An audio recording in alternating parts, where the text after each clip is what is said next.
Bismillahirrahmanirrahim. Alhamdulillah nahmaduhu wa nasta'inu wa nasta'in wa nastaghfiruh wa na'udzu billahi min shururi anfusina wa min sayyiati a'malina. Man yahdihillahu fala mudilla lahu wa man yudlil fala hadiya lahu. Asyhadu an la ilaha illallah wa la syarika lahu wa asyhadu anna Muhammadan 'abduhu wa rasuluh. اللهم صل على سيدنا محمد وعلى آله وأصحابه أجمعين. قالوا سبحانك لا علم لنا إلا ما علمتنا إنك أنت العليم الحكيم. لا حول ولا قوة إلا بالله العلي العظيم. الحمد لله.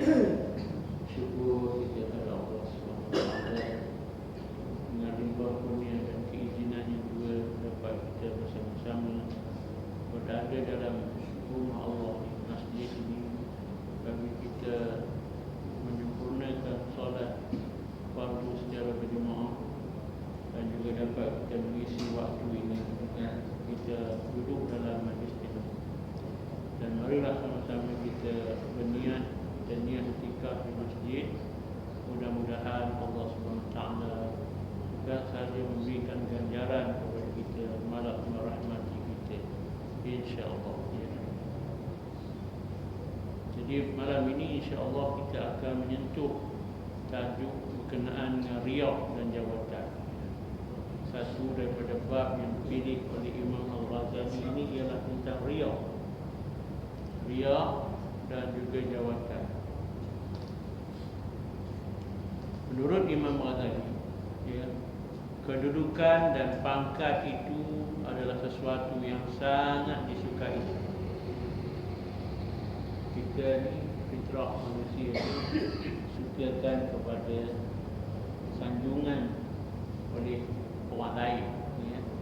Jadi sanjungan itu dalam bentuk kita memperolehi kedudukan dan pangkat.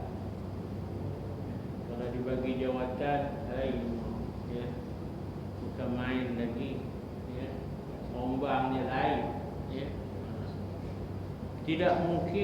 Tidak mudah menjauhinya, kecuali orang-orang yang soleh. Itulah sebabnya dikatakan hal terakhir yang keluar daripada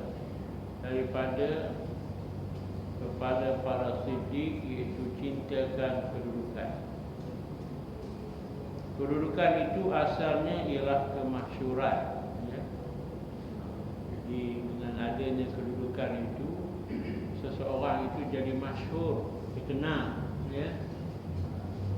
Kalau dia tidak ada jawatan atau kedudukan, mungkin orang tidak mengenali dia. Jadi untuk dikenali oleh orang ramai, jadi dia dapat jawatan tu, orang pun kenal. Siapa dia tu? Cik Naim. Siapa dia tu? Jawatan. Cik Bilal. Siapa dia tu? Jawatan yang berhormat. Siapa dia tu? JKK. Jadi ada jawatan. Siapa dia tu? Imam. Jadi jawatan ni adalah satu yang menyebabkan seorang itu diketahui oleh orang ramai. Jadi ini disebut kedudukan itu asalnya kemasyhuran. Masyhur itu kalau pandangan ahli tasawuf, orang ahli tasawuf ni dia jaga bab pengenaan riya. Takut nak menunjuk-nunjuk. Sebab itu dikatakan terkenal tu masyhur itu adalah satu sifat bagi orang tasawuf lah, sifat tercela. Kecuali orang yang Allah Ta'ala masyhurkan, dimasyhurkan oleh Allah untuk menyebarluaskan agama. Kecuali yang Allah Ta'ala masyhurkan seseorang itu sebabkan dia menyebarkan agama. Yang dia jawatan itu bukannya dia mohon ataupun dia melalui pemilihan orang ramai, tetapi orang ramai yang membagi gelaran ataupun pengenalan terhadap diri dia. Contohnya tuan guru tuan guru itu tidak ada jawatan dari segi kedudukannya, tidak ada sebagaimana yang berhormat. Yang berhormat ni kena melalui pilihan raya, ya, ataupun jawatan ustaz ni melalui temuduga, tu naik pun melalui temuduga, imam pun melalui temuduga. Tapi kalau tuan guru ni tak ada temuduga, dia mula-mula tu dia ada ilmunya, dia jadi ustaz ataupun dia jadi, tapi nilaian orang ramai itu letaknya kepada dia, Allah Ta'ala bagi kepada dia itu kemasyhuran wali Allah. Dia menyebarkan agama, ya, bagi orang yang menyebar luaskan agama. Misalnya Imam Al-Ghazali disebut Hujatul Islam, bukan jawatan yang mana. Kemasyhuran itu adalah diberikan oleh Allah SWT. Anas bin Malik berkata, Nabi Muhammad SAW bersabda, "Asabu mri'in minasyarri illa man asamahu Allah Ta'ala ayyashiran nas ilahi bil asabi'a min fi din wa dunia." Iaitu ia mencukupi anak Adam daripada keburukan kecuali orang yang dilindungi oleh Allah, iaitu jika manusia menunjuk kepadanya dengan jari-jari dalam agama dan dunia. Yang mencukupi anak Adam daripada keburukan kecuali orang yang dilindungi oleh Allah, ya. Orang ni, manusia anak Adam ni, ya, banyak keburukannya kecuali Allah Ta'ala melindunginya, ya. Jika manusia menunjuk kepadanya dengan jari-jari dalam agama dan dunia, ya.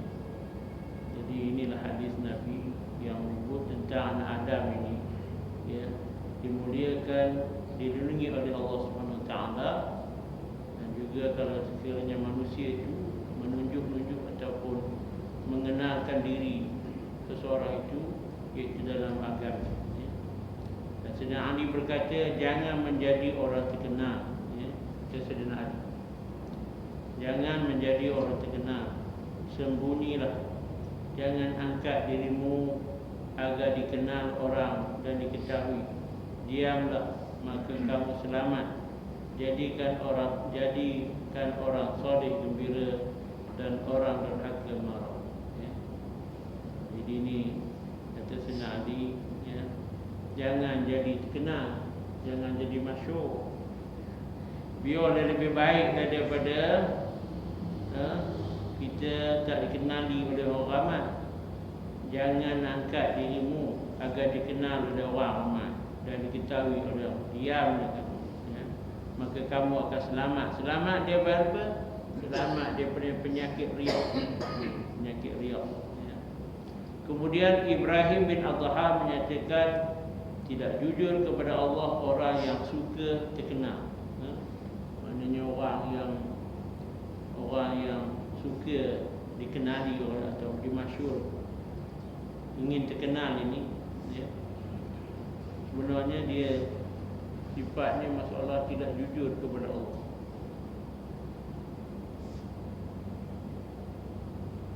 Talhah radhiyallahu anhu melihat beberapa orang bersama dia, lalu berkata, lalat tanah dan tikar neraka. Talhah radhiyallahu anhu melihat beberapa orang bersama dia, lalu dia berkata, lalat, tamak dan tikar neraka. Jadi apa yang disebut oleh Sayyidina Ali, Ibrahim bin Adham dan Talfah ini adalah kesimpulannya, supaya kita dapat mengelak diri daripada menjadi terkenal. Kerana dengan terkenal itu salah satu daripadanya ialah seolah-olah kita ni tidak jujur kepada Allah Ta'ala, dan kita rasa kurang selamat daripada sifat riak, ya. Kemudian Sulaiman Hanzalah berkata, tak kala kami berjalan bersama dengan Ubay bin Ka'ab di belakangnya, tiba-tiba Umar melihatnya. Umar mengangkat pemukul kepada Ubay bin Ka'ab dan berkata kepada Ubay, dan Ubay berkata, Amirul Mukminin, fikirkan apa yang kamu lakukan. Umar menjawab, ini kehinaan bagi yang mengikuti dan fitnah bagi yang diikuti.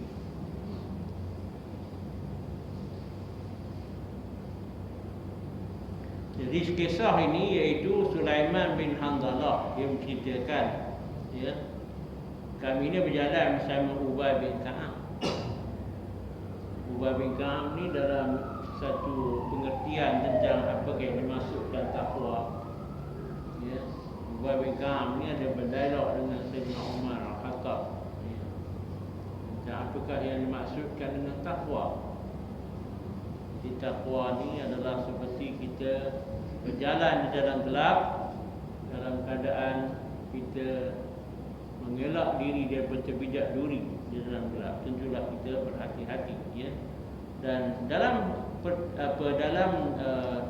kisah ini, ya, juga melibatkan Ubay bin Ka'ab.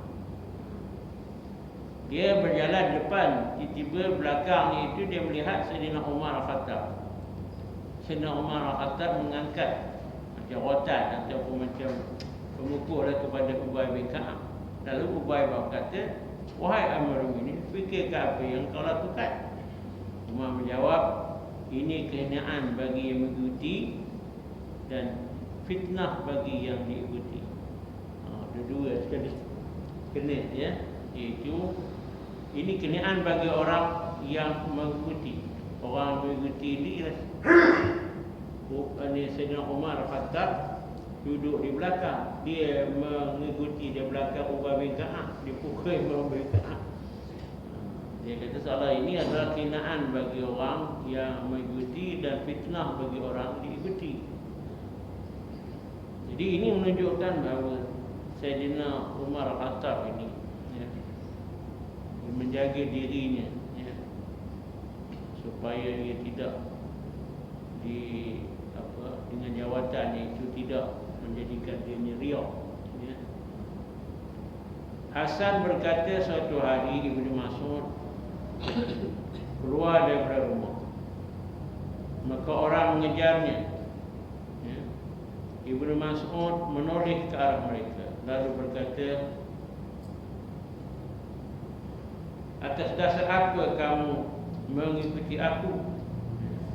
Demi Allah, seandainya kamu melihat apa yang terjadi ketika pintuku dikunci, tidak seorang pun dari kamu mengikuti aku.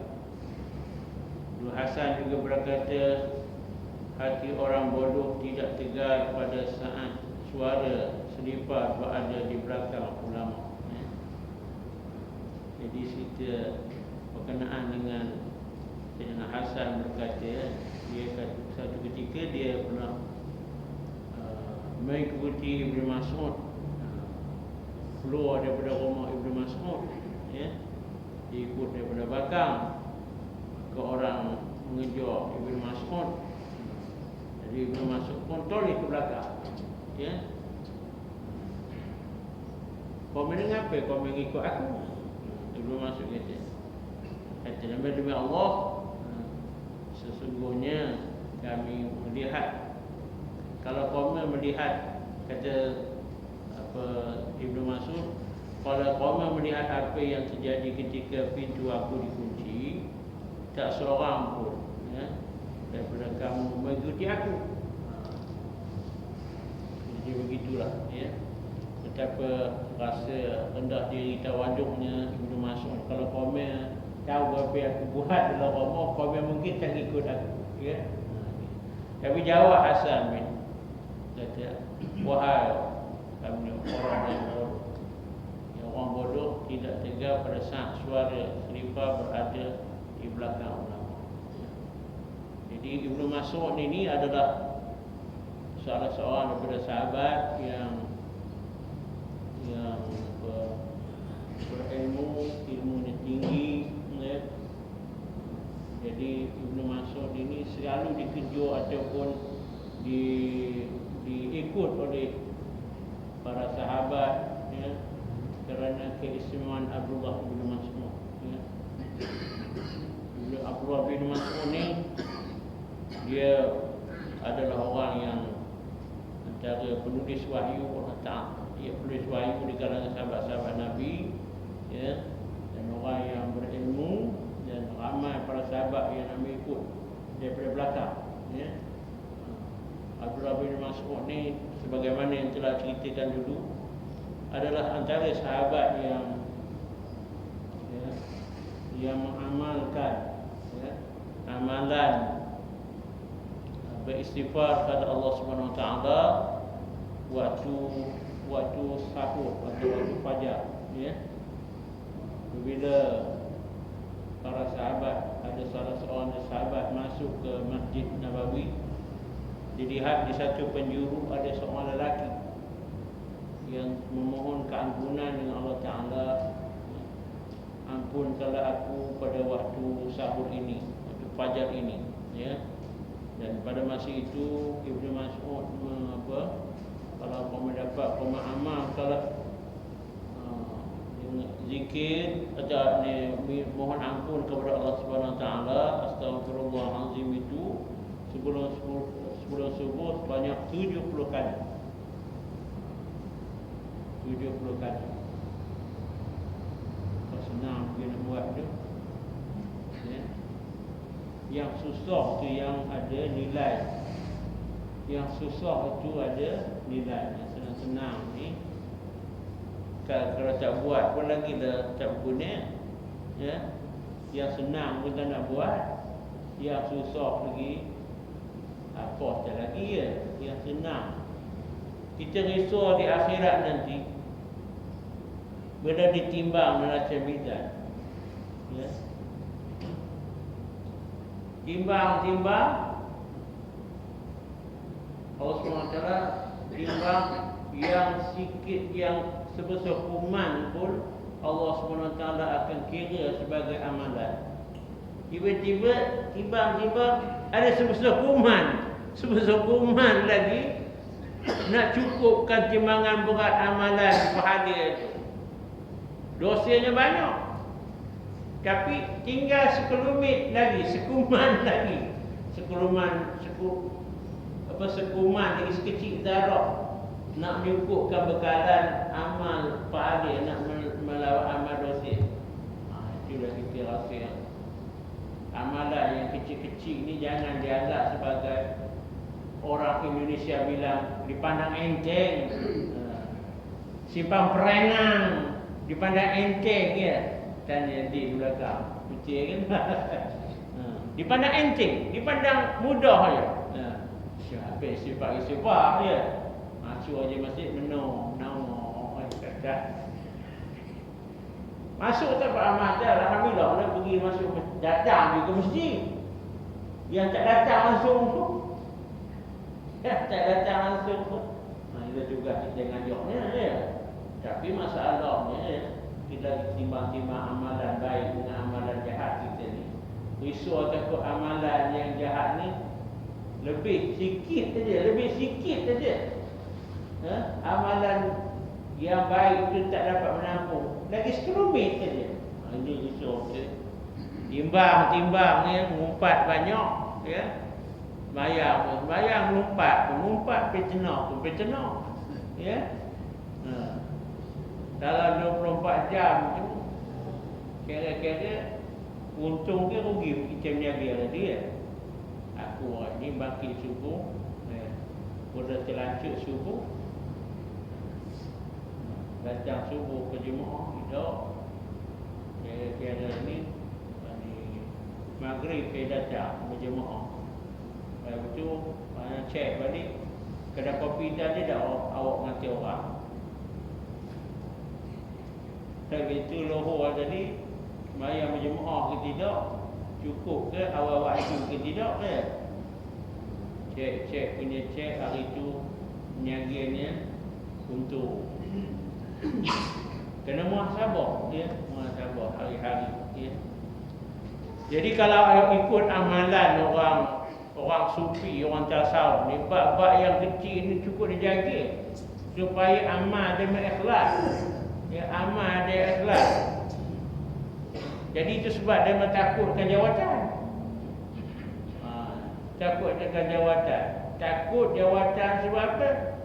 Niat tu jadi tak ikhlas. Nak kena riak pula. Aku ni buat ini nakkan supaya orang mengenali aku, nakkan disanjung oleh orang ramai. Itu ahli-ahli sufi bab itu dia pernah jaganya, bab ikhlas. Kalau kita ngaji fiqh saja, kita tak jumpa juga bab ikhlas ni. Ketika ngaji tasawuf, Islam ni lengkap. Tauhid, fiqh, tasawuf. Ya. Fiqh ni kalau dia lepas fiqh ni semayang pun tak lepas, kadang-kadang tak lepas. Semayang pun macam lepas. Apa cara kita tasawuf?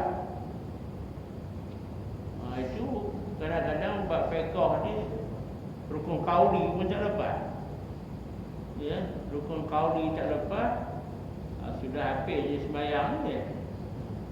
Lepas itu dalam sembahyang tu, sebelum pergi sembahyang tu, aku nakkan kemasyhuran pula. Jadi ini merupakan bab yang dijaga oleh ahli-ahli sufi. Bab ikhlas. Itu sebab dia mentandakkan jawatan. Ya. Tapi kalau jawatan tu kalau sudah keperluan fardu ain, fardu kifayah. Kalau tu sudah tak ada, ni sudah habis apa berdosa pula satu kampung. Sudah tak ada orang nak jadi imam. Sudah tak ada jawab. Ini dalam konteks lepas daripada fardu kifayah, fardu ain ni. Bab-bab berkenaan dengan jawatan macam mana yang direbut oleh orang ramai lah ni. Bab cara rezeki ni, jawatan yang macam rezeki kita dalam bab ini yang ada ni ya, bab-bab menyentuh bab ikhlas ni ya. Ada juga bab berkenaan dengan kalau lepas fardu ain, fardu kifayah ni kita okey lah. Tapi kalau tak ada orang itu, siapa pula nak megang jawatan ni? Kalau tak ada pegawai orang mati, fardu kifayah ya. Aku tanda lah mandi ke orang mati nanti riak pula. Tak boleh, bukanlah maksudnya orang itu pun. Kena ada je pegawai orang mati ya, tidak sampai nak mandikan jenazah. Habis satu kampung untuk berdosa ya. Ini dalam konteks jawatan ni, tindak yang supaya tidak dimaksud disanjung oleh orang ramai. Faham yang itulah ya. Tapi kalau sekiranya dia terlayak di situ, layak di situ maknanya dia selayaknya duduk di situ lah. Di kalangan ahli-ahli qaryah tu, dia yang qari, bacaannya, tajwidnya bagus ya. Kemudian dia sepatutnya selayaknya jadi imam, dia kena jadi imam. Ini dipilih oleh Allah Ta'ala ya. Ini yang dimasukkan ialah berebut-rebut jawatan ya. Kemudian Imam Al-Ghazali menceritakan tentang fadilat tidak terkenal, tidak termasyhur ya.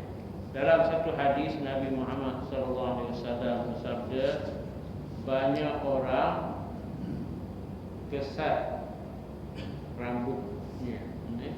Banyak orang kesat rambutnya, berdebu dan memiliki dua pakaian usang yang tidak diperhatikan. Seandainya dia bersempuh nescaya Allah melaksanakannya di antara mereka, yaitu Barrah bin Malik.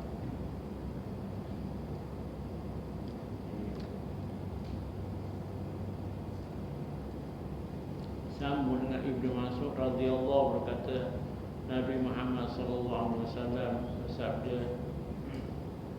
banyak pemilik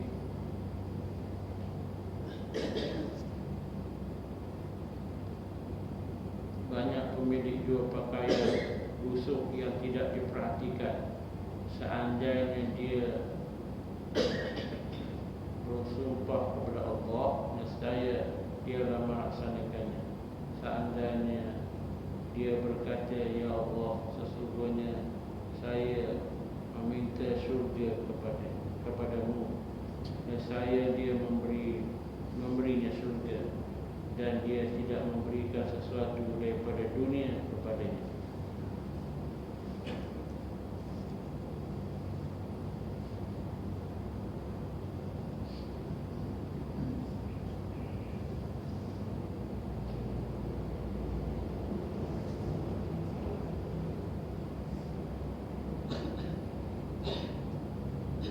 Kemudian Abu Hurairah radhiyallahu mengatakan Nabi Muhammad sallallahu alaihi wasallam bersabda, sesungguhnya penghuni syurga yaitu setiap orang yang kesat rambutnya, berdebu, bermilik, dua kain basuh yang tidak diperhatikan, yaitu orang-orang yang jika meminta izin daripada para pembesar, mereka tidak diizinkan. Jika melamar wanita, mereka tidak dinikahkan. Dan jika berkata mereka, tidak didengarkan. Hajat salah seorang daripada mereka bergerak di dalam badannya. Seandainya cahaya mereka dibahagikan kepada umur manusia di hari kiamat, saya begitu cukup. Jadi dari Abu Hurairah menceritakan Nabi Muhammad SAW telah bersabda, iaitu penghuni syurga ni kebanyakan menceritakan tentang orang yang kesat rambutnya, ya, kemudian berdebu pula, pemilik dua kain busuk yang tidak diperhatikan. Maknanya orang ini orang yang tidak menarik perhatian orang ramai, ya. Kalau dia ni minta izin di kalangan para pembesar tentu tak mengizinkan dia. Tengok orang seperti ini low kelas dia. Kalau dia melamar orang pula, orang perempuan menolak lamaran dia, ya, kalau tengok orang seperti ini, ya. Kemudian kalau dia bercakap, berkata, orang pun tak nak dengar, ya. Hajat-hajat salah daripada mereka bergerak dalam daging. Seandainya cahaya mereka dibahagikan kepada umat manusia di hari kiamat, nescaya nur itu cukup. Jadi apa yang dimaksudkan dari sini, kesimpulannya ialah orang yang kalau kita perhatikan dalam ciri-ciri orang disebut oleh baginda Nabi Muhammad SAW ni, ialah orang yang tak terkenal. Orang yang tak terkenal ni, ya, kadang-kadang orang pun tak ada bagi perhatian pada dia, ya. Orang sini pun tak suka orang sini, ada bila orang kalau Encik Abang ni orang terkenal, ya, dapat dia numpang duit je. Siapa tu? Datin Seri. Dok lah, ya. Siapa tu? Puan Cok Gulu. Orang terkenal, ya. Jadi kalau di sini seandainya cahaya mereka dibahagikan kepada yang kepada umat manusia di hari kiamat, nescaya nur itu cukup. Orang yang tak terkenal, orang yang tidak inginkan kemasyhuran itu, ya, ada nur di sisi Allah Taala yang di hari kiamat, kalau di kalangan umat manusia dapat menerangi, ya, menerangi di hari kiamat. Ya.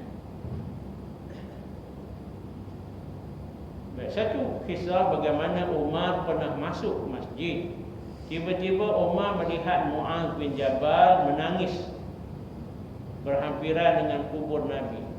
Umar bertanya, "Ngapa mereka nak toyok?"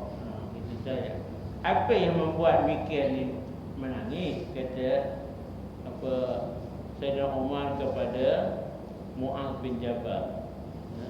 Mu'adz bin Jabal adalah salah seorang sahabat yang diutuskan oleh baginda Nabi menjadi gubernur di Yaman, ya. Rapat dengan Nabi, ya. Jadi Mu'adz bin Jabal ni dia toyok di kubur dekat dengan kubur Nabi. Mu'adz menjawab, "Aku mendengar Nabi Muhammad sallallahu alaihi wasallam bersabda, ya, sesungguhnya sedikit daripada riya itu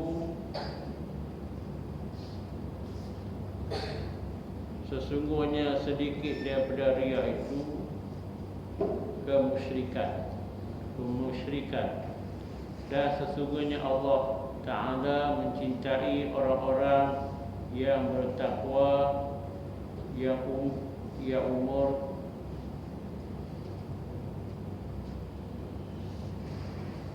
tak berapa apa terlampau amin. Tak berapa nampak mati ya. Udah lama macam tu ya.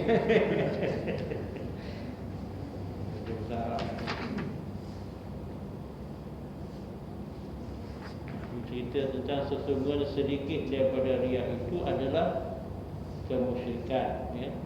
Jadi riya ini adalah satu daripada tanda-tanda kemusyrikan, dan sesungguhnya Allah Ta'ala mencintai orang-orang yang bertakwa, iaitu orang-orang yang jika tidak hadir tidak dicari, dan jika hadir tidak dikenal. Hati mereka iaitu tentera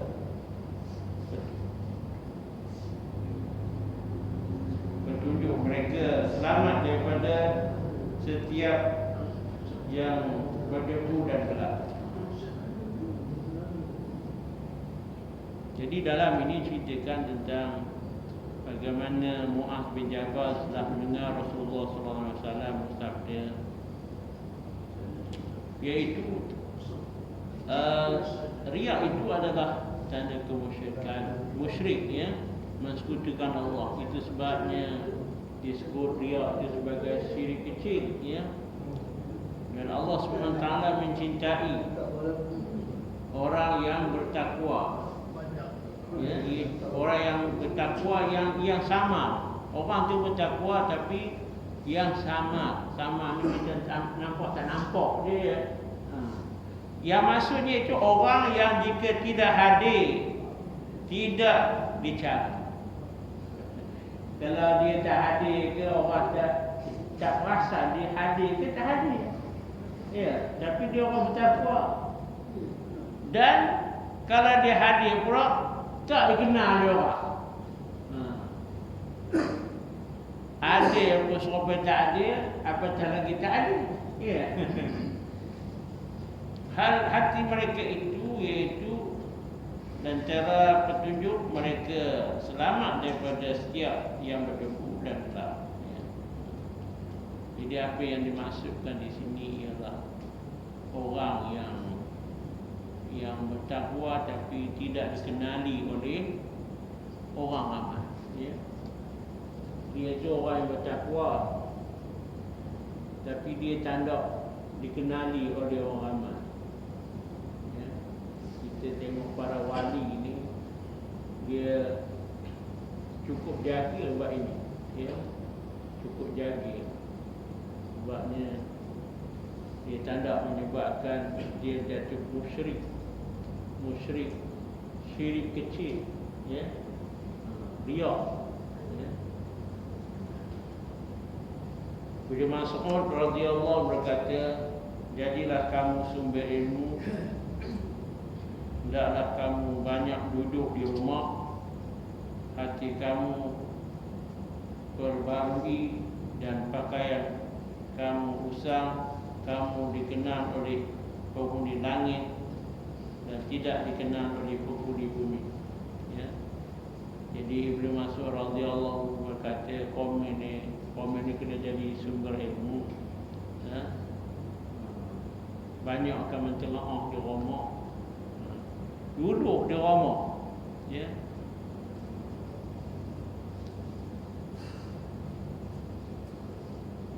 Jadi komen ni patutnya biar dia dikenal oleh penghuni langit daripada penghuni di bumi. Dikenal oleh malaikat. Jadi duduk di rumah ni maksudnya bukan duduk tidur. Bukan duduk tidur. Kalau duduk tidur memang tak kenal oleh penghuni langit. Kalau gitu senang aja projeknya, duduk di rumah tidur aja. Penghuni langit pun kena hidup. Kata Ibnu Mas'ud, jadilah komen sumber ilmu. Duduk di rumah tu, duduk di rumah banyak projek ibadat boleh dibuat. Di rumah tu ada tempat semayang, mihrab. Ada tempat semayang, di situlah kita bersunyi-sunyi. Di rumah ni kita mentelaah kitab, di rumah kita berzikir, semayang, baca Quran, ya. Baru dikenal oleh penghuni langit. Kalau projek 24 jam tidur memodok projek, malaikat tak kenal. Ya, si budak ni memodok projek. Ya. Jadi kata Ibnu Mas'ud, itulah komen ni, kena dah jadi orang yang jadi sumber ilmu. Jadi sumber ilmu macam mana? Orang rujuk atau bertanya. Bertanya sebab apa? Dia duduk di rumah, dia baca kitab. Tak ada cuncang keluar sesi kena kopi, sesi kena kopi. Tak ada muka lain. Kalau kopi tengok muka dia. Kalau kopi tu tak ada, muka dia ada. Jadi duduk di rumah. Itulah kita. Macam orang dulu. Orang dulu kalau kita pergi tengok rumahnya, ada kitab kuning tu. Awak tengok orang tua dulu tengok dia menelaah kitab kuning. Kita sekarang ni tak tahu dah kitab kuning ada ke tidak ni. Kita sekarang kitab kita WhatsApp. Tengok dia ngomong apa? WhatsApp. Bangkit dia tidur, WhatsApp. Nak tidur, WhatsApp. Itulah kitab kuning kita. Itulah kitab kuning kita. Orang dulu ada kitab yang menipis tu ada pada dia masukkan tengah kitab. Tahun 60-an, 70-an jumpa kita sekarang ni tak ada habis tu dah. Umat ada zaman dia touch screen saja berakhir. Tapi kalau ada touch screen yang mendadak tu tak apa juga. Ini cerita fitnah itu fitnah ini. Ini yang akhir sekali kita tak dikenali oleh penghuni langit, ya. Penghuni langit tak kenal kita. Biarlah kita kenal di kalangan penghuni langit daripada dikenal oleh penghuni bumi, ya. Baik, inilah di antara keutamaan tidak terkenal. Tidak terkenal ni biarlah kenal kita ni terkenal di kalangan penghuni langit. InsyaAllah, ya.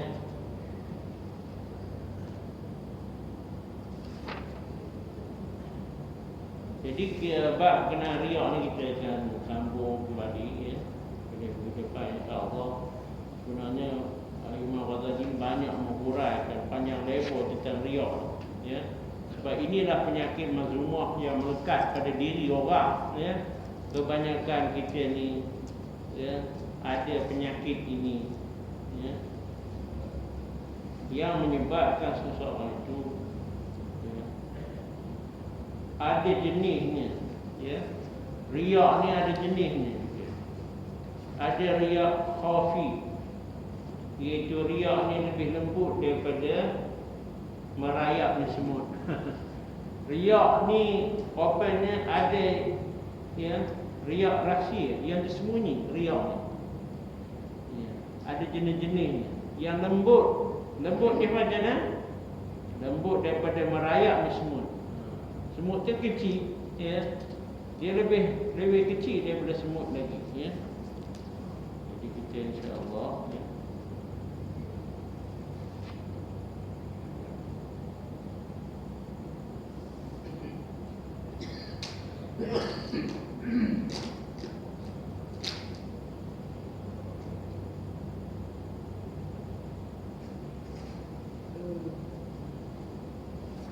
Penyelewanya sebagai harian ni.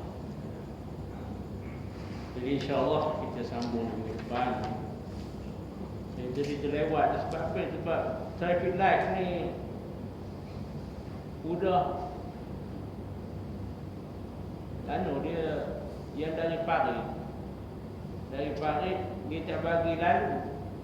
Udah 4 kali kereta lalu daripada Manjung, daripada ini lalu Ipoh, daripada Botil lalu baru lalu. Orang kata dia tak bagi lalu. Udah bayar putu ya traffic light ni. Dia cara rosak ya. Awak nak cepat.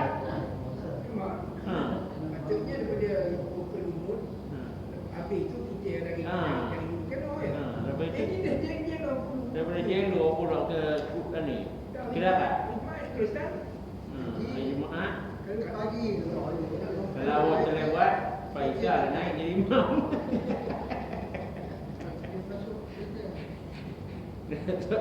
Sebabnya dia punya ada masalah. Dia pakai sensor. Sensor dia tak berfungsi. Kalau sensor dia tak berfungsi, macam orang ni kan lah. Ada orang ni ada tak berfungsi juga. Jadi malah sama-sama kita menanggung majlis ini baca tasbih kepada surah Allah.